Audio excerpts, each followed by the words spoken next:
Sutra 40, The Sky Burial and the 11th Bhumi, Complete Radiance. A new life. Wouldn't that be a dream? Once I heard that after death we're born again, I jumped out of my seat to see what it all means. Rebirth! Are you sure? Yep. But first, we've got to purify all that is impure. And after that, we'll get your soul in a new body to call home, said Mr. Kismet. Home. Oh, I feel like it's been so long since I've been home.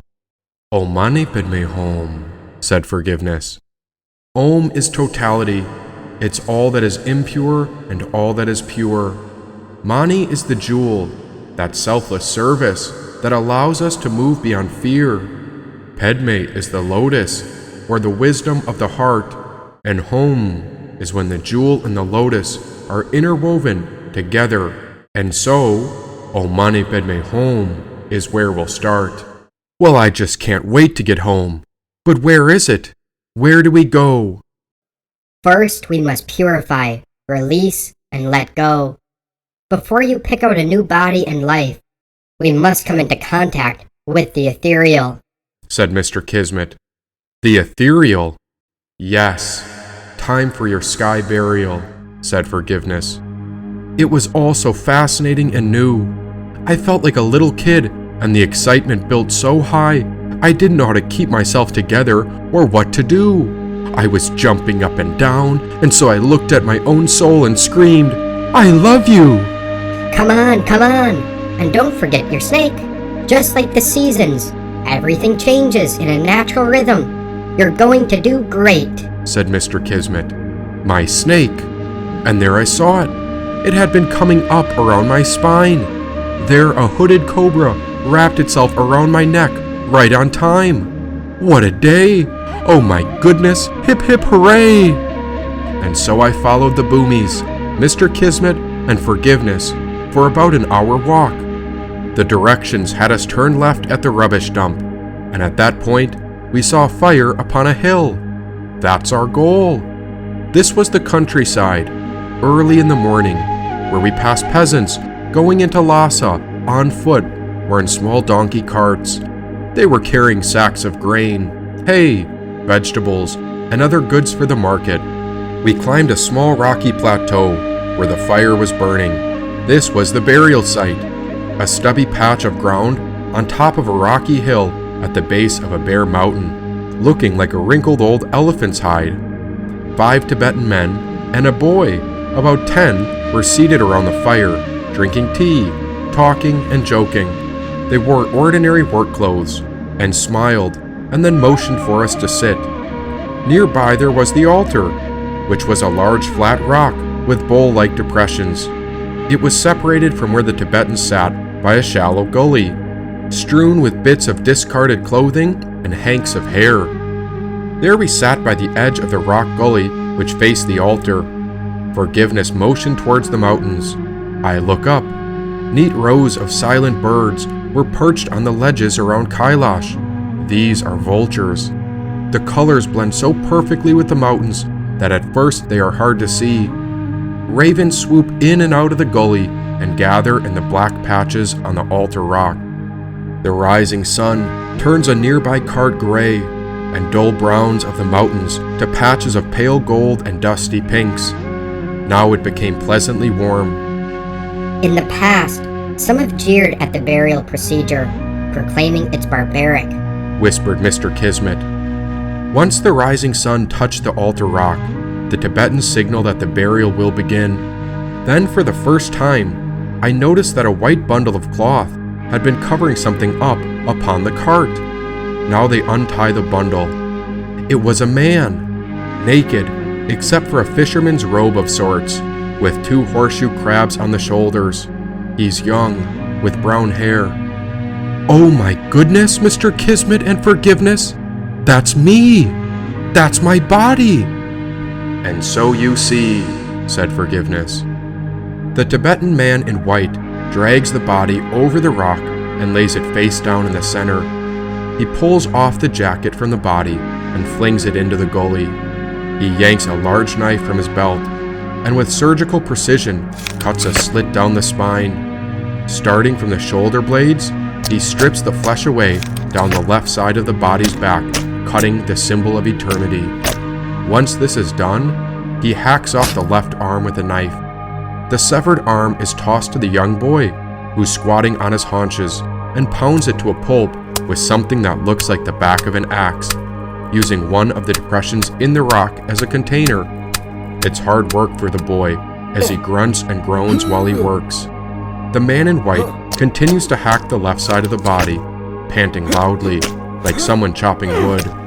The two men, also squatting, are thrown flesh and bones, which they too pound in the bowl-like depressions of the stone. A mixture of barley flour, tea, and yak butter is added to the flesh and bones to make a paste. Everything happens quickly. The men work with skill, pausing only to sharpen their axes or for a short cigarette break. So engrossed am I by their expertise, I almost forgot what they were doing. Once the left side was finished, the right side of the body begins. The flesh is sliced efficiently from the ribs. The man's white coat becomes splattered with blood as he severs the limbs, detaching them from the rest of the body with the bloodied white cloth. Blow by blow, I could see all the shots that had ever been taken at me, all the offenses waged, all the attacks, be it verbal, mental, and physical, that anyone had ever thrown at me as the butcher ripped through my flesh and bones. By now, it looks like a butcher shop, bloody with tattered flesh and strewn limbs.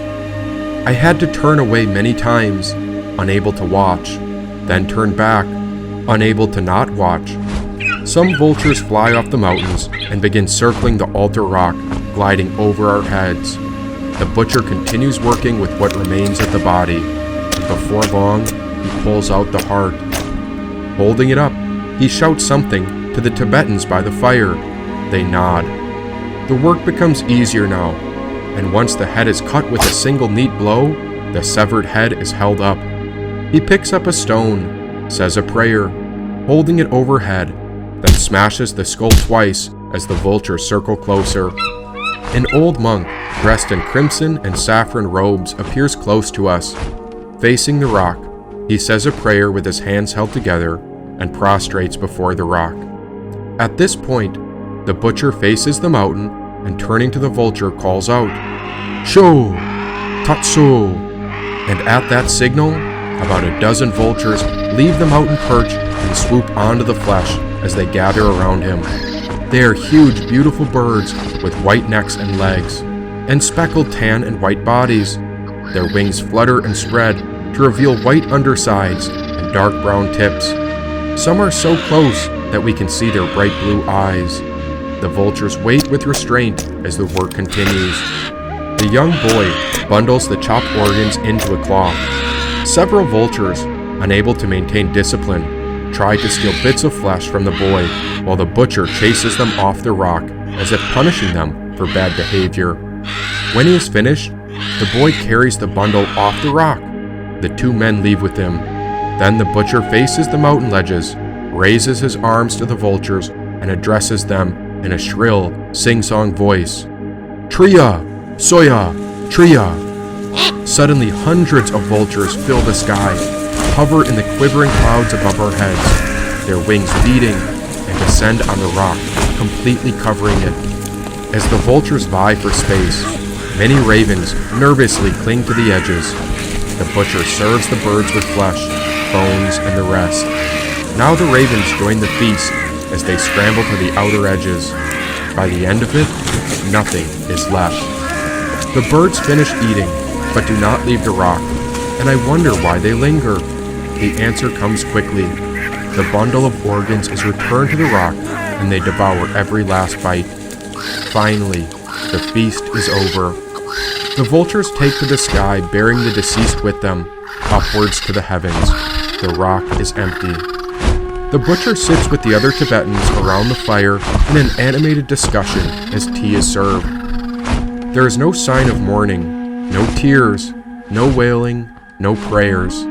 Attending a sky burial for a Tibetan must be the equivalent of going to the morgue for a Westerner. As I sit, too stunned to move, this has been the strangest and most bizarre thing I have ever witnessed. Powerful images rage through me. What amazes me is that in spite of the horrific nature of what I've just seen, I feel no revulsion. One reason must be the inevitable distancing oneself from the intensity and nearness of the experience. But more important is a feeling that the sky burial fits in with the isolation and strangeness of the setting. Somehow, in that alien environment, it all makes sense. I am the last one to leave. When I finally leave the stone altar and the birds, I see that Mr. Kismet, the Bhumis, and forgiveness are waiting for me. I have no words. I am silent. I am in shock. And so forgiveness speaks. Having gone through the 10 Bhumis and the first 4 paths, you finally reach the 5th path, the path of no more learning. The 5th path is into Buddhahood. It is the level of breaking through the vague and nearsighted vision of the 10th Bhumi guardian. At this stage, the guardian of the 10th Bhumi decides to give up the aesthetic approach to life and development. You begin to let go of your nearsightedness, the punishment of your body, and the restrictions of your emotions. The 11th Bhumi means always luminous, or complete radiance. The 11th Bhumi is the equivalent of Buddhahood. On the tantric level, the higher levels of spiritual achievement and further aspects of Buddhahood are described. But at this point, we are just touching the 11th Bhumi. On the 10th Bhumi, you are still a journeyer. You were inspired to sit and to practice, but you have not settled down. You are still maintaining your traveler's approach. Now comes the birth of enlightenment, said Mr. Kismet. In the past, the enlightenment flash of the 11th Bhumi does not take place by acting, but by sitting. Previously, you may have focused on actions, on working with sentient beings, and developing a compassionate attitude, and so forth.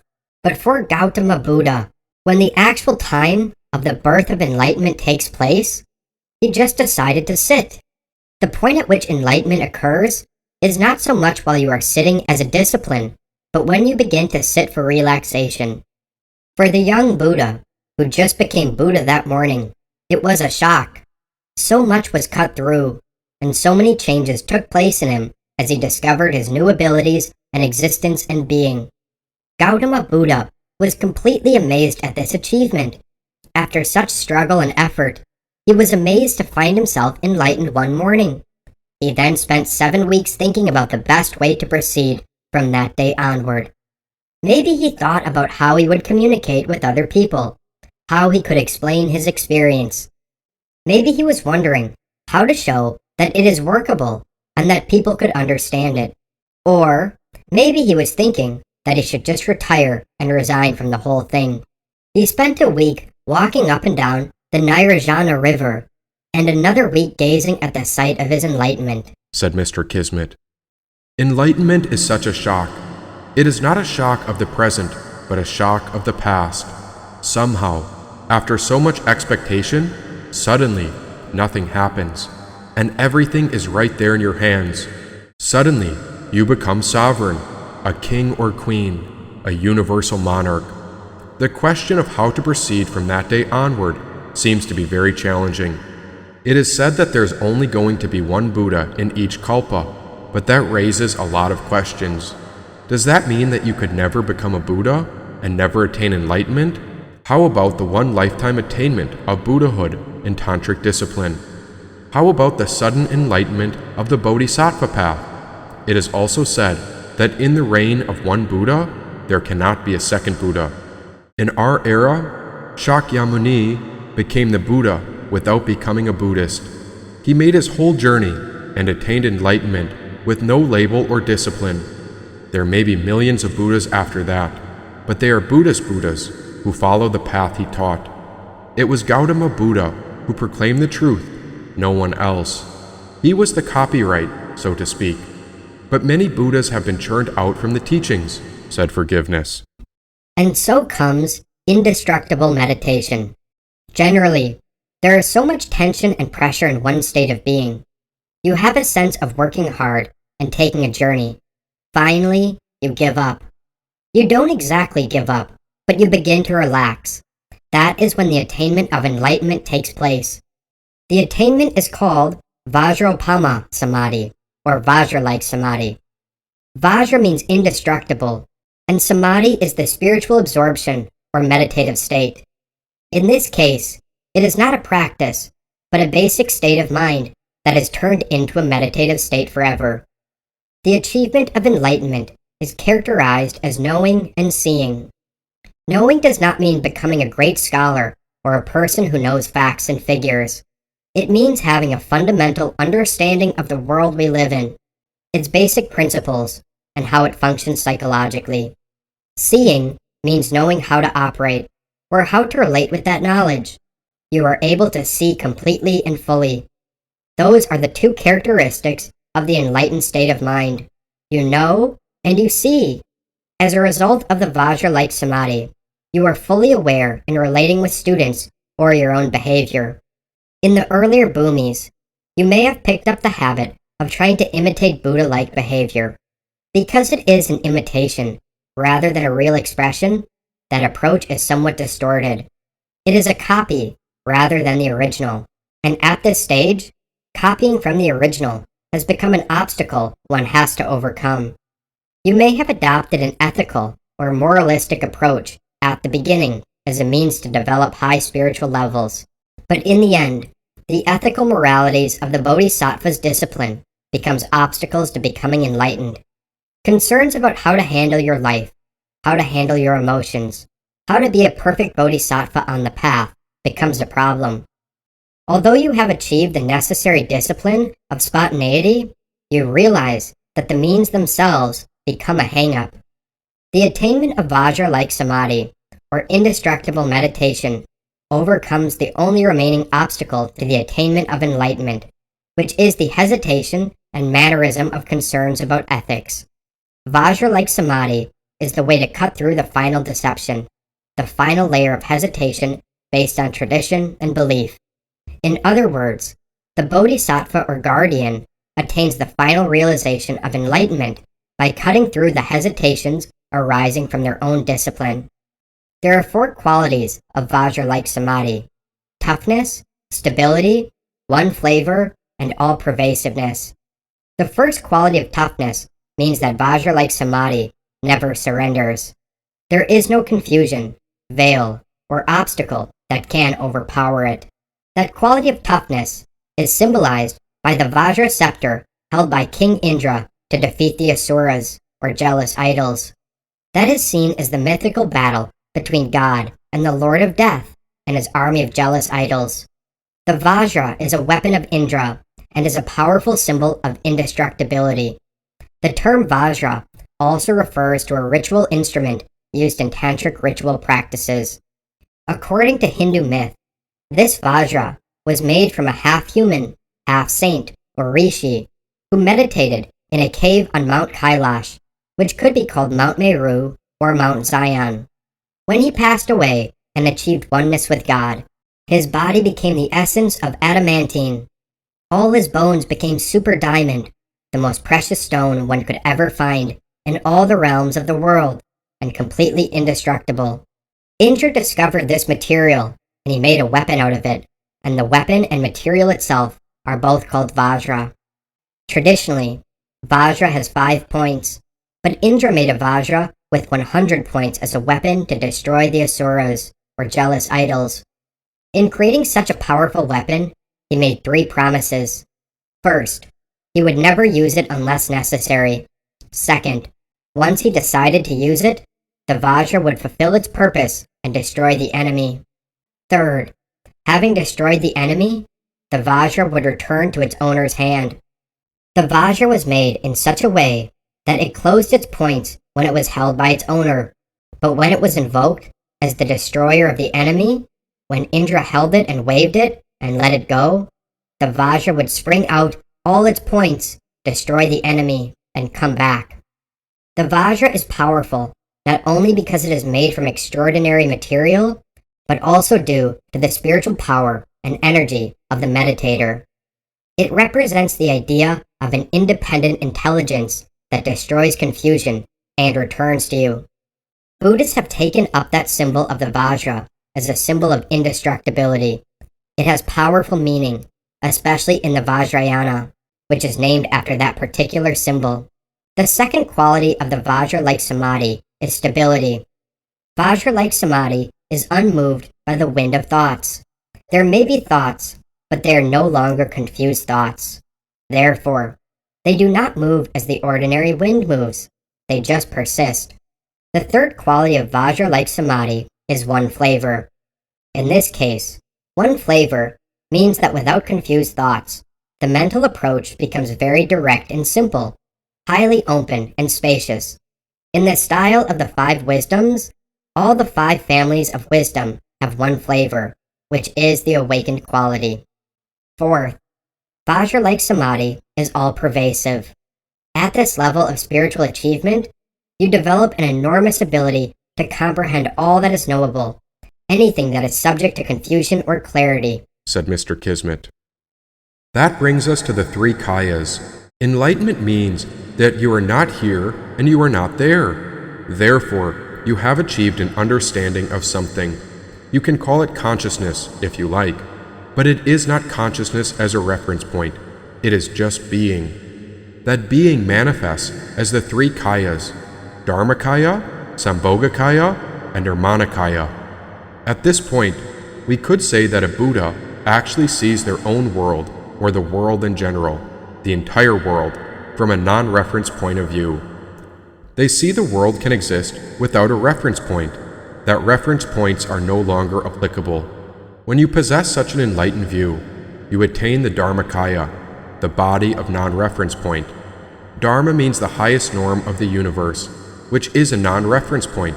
Kaya means form or body, and it refers to the achievement of that particular experience, so Dharmakaya means Dharma body. Dharmakaya has no categories. Dharmakaya is simply being awake. It is the first achievement of a Buddha, the first glimpse of Vajra-like samadhi. Vajra-like samadhi means cutting through with a Vajra blade or diamond sword. It means to cut through everything completely and thoroughly. It goes beyond the level of a 10th Bhumi Bodhisattva's vague vision of perfection. On the 11th Bhumi, you achieve the fullest cutting through. You cut through psychological and spiritual materialism, and you cut through the notion of perfectionism as well. You are able to see this and that as one. At the same time, there's also the clarity that this does exist, and that does exist. However, their existence does not serve as a reference point, but more as the working basis for skillful means. The Dharmakaya is referred to as a non-physical body, and the remaining two kayas, the Sambhogakaya and Nirmanakaya, are known as physical bodies. The Dharmakaya does not have any background or connection to how, but only to what is. Only after that do you begin to have how and why and when to conduct activities. With Sambhogakaya and Nirmanakaya, you begin to relate with the world and with conduct. Having achieved the first glimpse of enlightenment and attained the Dharmakaya state, a Buddha would also experience something beyond that, a sense of vow, promise, and concern. Having gone through the constant struggle and discipline of practicing the Bodhisattva's work of compassion, this compassion brings the very predictable world of the Sambhogakaya Buddha. This means the body of complete joy. The Sambhogakaya is beyond any kind of inhibition. There is a freedom to relate with whatever you have understood. Whatever you feel can be communicated or taught. When suddenly, the bottom of the barrel of the world drops out and you cannot hold on to anything, it is very shocking. In fact, it is remarkable that the Sakyamuni Buddha took it so very lightly. However, he did spend time recuperating from the hard work of the past 10 Bhumis, partly spacing out in the Dharmakaya, and partly planning the next move. After the attainment of enlightenment, it took Gautama Buddha 7 weeks to finally grow confidence to articulate what he had experienced. But there is a need for articulation. Once you are a Buddha, you have to say something to the world. You have to do something. you have to proclaim. It is a process of growth. Having removed your inhibition, what are you going to do? You can't just say, "Come look at me." You have to be very skillful, particularly if you proclaim yourself as an enlightened person, for then you have a heavier burden. It is hard to present yourself to the world, so at the Sambhogakaya level, it is very important work with what are known as the 5 ways of teaching. First, you choose a particular place to teach. Second, you know who you are as a teacher. Third, you know what you are going to teach. Fourth, you know what kind of audience you have. And fifth, you know what time of day you are going to teach. So, the Sambhogakaya involves a sense of relationship. You know the place, you know what kind of crowd you're going to get, and you know what you are going to say. You do not just want to proclaim yourself, you want to proclaim the Dharma, something other than yourself. Since you have no fear, you seem to know everything in the very highest sense. Fearlessness equals learnedness. You can churn out information, and you know how to handle things. The last kaya is the Nirmanakaya, the Buddha who actually takes form as a human individual. Nirmanakaya Buddhas are living people who relate with their students. They eat with them, sleep with them in the same jungle, and share their life with them. That is their function. Nirmaya means emanation, so it is a body of emanation. It is a physical body that actually exists on earth as an emanation of the Dharmakaya. It can be a human form, or a representation. So there are 2 types of Nirmanakaya Buddhas, the actual Nirmanakaya Buddha, like Gautama Buddha, and the Buddhas represented by books, statues, and images.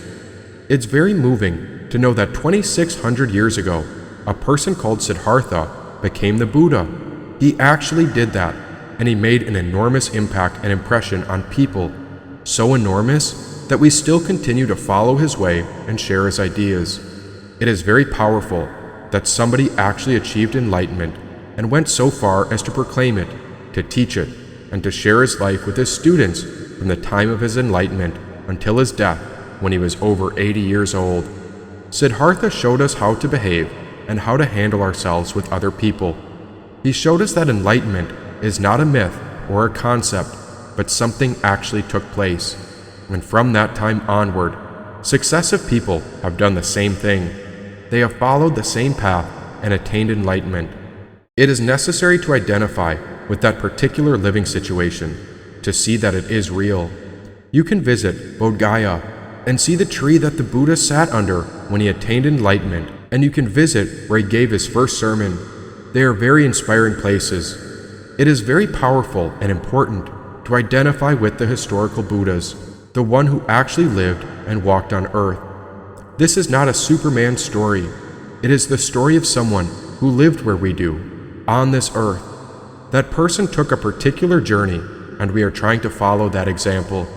His impact has gone on continuously for 2,600 years, and it is getting stronger, said Forgiveness. And as for the 3 kayas as individual experience, said Mr. Kismet, the 3 kaya principle is based on body, speech, and mind of an ordinary person.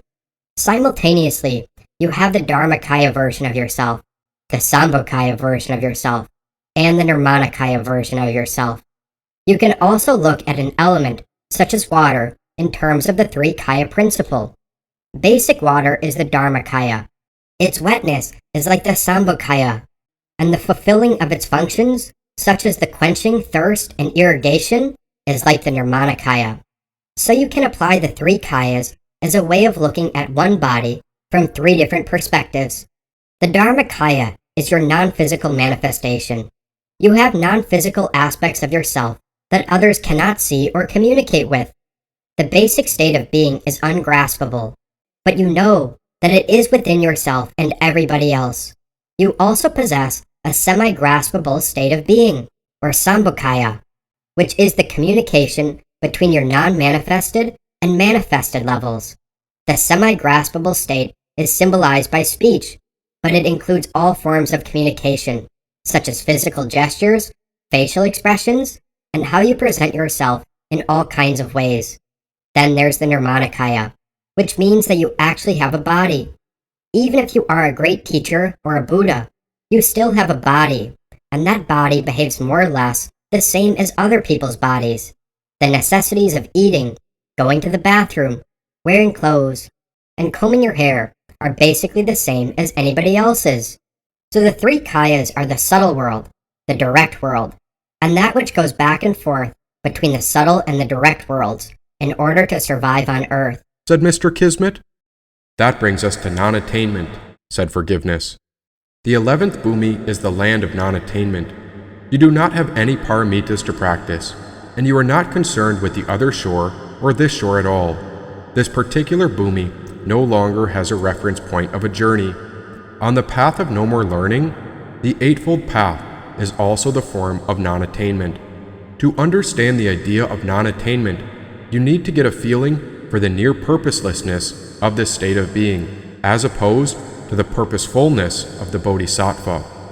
The Dharmas of non-attainment, the Nirmanakaya Buddha of the 11th Bhumi, the new Buddhas, attain what are called the 10 Dharmas of non-attainment. These Dharmas are largely based on the 3 principles of discipline, meditation, and knowledge, and on the Eightfold Path. In terms of discipline, right speech becomes the speech of non-attainment, right action becomes the action of non-attainment, and right livelihood becomes the livelihood of non-attainment. In the area of meditation, right mindfulness becomes the mindfulness of non-attainment, and the meditative absorption becomes the samadhi of non-attainment. At the level of knowledge, or prajna, right view becomes non-attainment view, right understanding becomes non-attainment understanding, and right effort becomes non-attainment effort. Those are the first 8 dharmas of non-attainment. The 9th dharma falls outside the principles of discipline, meditation, and knowledge. It is the state of complete liberation, which is a pathless state. You are actually being liberated without bondage or binding factors related with your discipline, your learning, or your notion of saving sentient beings. The 10th dharma is perfect wisdom, or jnana. It is a state of hundreds of millions of awareness and interests and sense perceptions. You experience life with great interest, completely exposed and unchallenged, with no prohibitions. It is as if hundreds of jnanas spring out like the rays of the sun, touching every aspect of the physical world. But at the same time, that multiplicity of bodhisattva experiences has a feeling of oneness. There is a sense of complete energy, power, and understanding. You are no longer threatened, and you no longer have to keep a record of those millions of experiences. It is like 100 bowls of water reflecting one moon. It is like the sun, which has no desire to shine on every flower and every bit of greenery, yet the greenery and flowers still receive the sun's rays. On one hand, you could say the sun is keeping a good record of its projections. On the other, the sun is completely careless. It does not care about anything at all, but simply by being the sun, the brilliance of the sun shines. It becomes part of spontaneity, said Forgiveness. And this brings us back to the beginning, said Mr. Kismet. The 10 dharmas of non-attainment are inspired by the complete understanding of the 4 noble truths. It all starts with the truth of suffering. Everything else follows. The awful confusion and chaos and uncertainty and panic, and occasional hopes that something might be happening, or something might not be happening. The minute you get back to this point, there is not much struggle. Even though it is the 11th Bhumi, it is the same you experiencing reality. You do not see a green world or a blue world, but you see a black and white world. Suffering is seen as reality, as truth. On the 11th Bhumi, the 4 noble truths are not just truths in terms of ethical understanding and discipline, but they become wisdom, or jnana. You experience their absolute truth. You have actually understood, at last, what you begin with as a student on the path of accumulation. You have made a complete circle, but in the case you have done it with more understanding. Previously, you were just tossed and challenged by the consequences of the truth, rather than understood it as jnana, or higher truth. That process is very important. It makes the whole thing very real. In the end, you have not bypassed anything, but you are returning to the origin, to the source of your original inspiration at the level of the first path. Tantric scriptures say that you might feel enormously resentful that the journey was a complete put-on, a sort of pacifier. Nevertheless, you did make the journey, and you did get somewhere. On the 11th Bhumi, you are not taking the journey anymore, but you have a very definite memory of it. It feels somewhat different, but that difference is not based on attaining a new state of being. Although you have come back to where you began, the memory of your journey makes it somewhat different. As an example, a teacher who escaped Tibet from the communists has a memory, but it is a very impressionable memory. He was able to get out of Tibet and just be himself once more, which he was anyway, but he could not be himself if he did not escape. The attainment of enlightenment means joining your world completely and letting go of any reservations. Usually we don't want to join the rest of the world. We want to maintain ourselves as individuals, so we call the world outside bad, or bad influences upon us. We never join our world properly, completely, thoroughly, and fully. It is like the story of the king who heard a prophecy that a rain was going to fall on his country that would cause everyone to go mad. So he saved up his own reservoir of fresh water. At some point, all the inhabitants of his country became mad, while he continued to be sane. But eventually, he decided to drink the water of madness with them. The 11th Bhumi is considered to be the first level of the Nirmanakaya Buddhahood. You are wholeheartedly willing to join the world. In turn, instead of the confused world that you used to see, you begin to see a complete world, a sane world. You can communicate with confused people, who are also very complete people from your enlightened point of view. On the 11th Bhumi, having gone through all the other Bhumis, the Bodhisattva, or guardian, has become a universal monarch. You have achieved all-pervasive awareness, as if you were holding all four directions at once. The completely radiant and luminous path of this particular Bhumi is backless. There are no hidden corners, so you see in all directions simultaneously. It has no front, because there is no manipulation of perception. Whatever you see is seen as the working base for dealing with the phenomenal world. It is all-pervasive enlightenment without direction, said Mr. Kismet. And with that, there was silence. Well, what are you waiting for? Mr. Kismet said. I looked at him, and he had a twinkle in his left eye. What do you want me to do? I just died. Oh, come on. Death is just an opening into Samadhi. Let's go find you a new body, said Mr. Kismet.